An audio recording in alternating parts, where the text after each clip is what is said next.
Hello everyone, welcome to another video on my YouTube channel. In today's video, I will show you step by step how to cancel an Elevenlabs subscription. The first thing you need to do is log in to your Elevenlabs account where your subscription is paid. My account was created via email, so I will log in using the email option.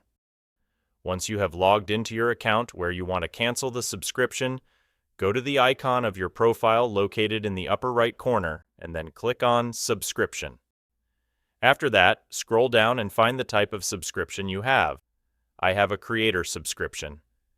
Once you have found the type of subscription, click on the Cancel Subscription button, then click Confirm, and your subscription will be canceled. To make sure your subscription is canceled, scroll up and click on Manage Subscription.